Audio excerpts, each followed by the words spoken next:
ஆகாயத்து பறவைகளையும் மிருகங்களையும் ஏன் தேவனாய் கர்த்தர் உருவாக்கினார் என்று நாம் பார்ப்போம்.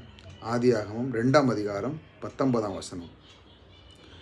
தேவனாய கர்த்தர் வெளியின் சகலவித மிருகங்களையும் ஆகாயத்து சகலவித பறவைகளையும் மண்ணினாலே உருவாக்கி ஆதாம் அவைகளுக்கு என்ன பெயரிடுவான் என்று பார்க்கும்படி அவைகளை அவனிடத்தில் கொண்டு வந்தார். இப்போ தேவன் அந்த மிருகங்களை எல்லாம் மண்ணால் உருவாக்கி தேவன் அவனிடத்திலே கொண்டு வந்து நிறுத்துகிறார். ஆதாம் இடத்தில் இவன் என்ன பெயரிடுகிறானோ அதன் நீ பெயரிடு, நான் அதன் தன்மை கொடுக்கிறேன் என்று அவர் பார்க்கிறார். அது பார்த்து ரசிக்கிறார். ஏனென்றால் இப்பொழுது அவன் அந்த ஒவ்வொன்றையும் அவன் பேசத் தொடங்க போகிறான்.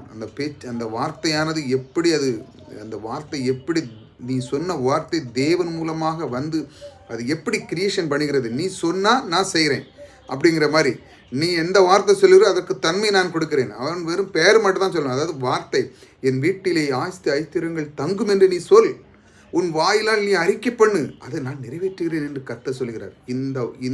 இந்த கிரியேஷன் மூலமாக அவர் காட்டுகிறார்.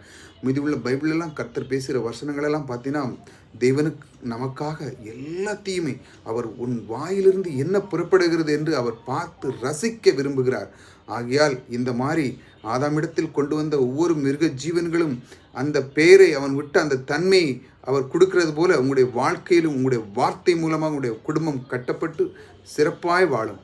உங்களுடைய குடும்பம் கர்த்தரால் ஆசீர்வதித்து மிகவும் சிறப்பாய் நீங்கள் வாழ்வில் கர்த்தர் உங்களோடு கூட இருக்கிறார்.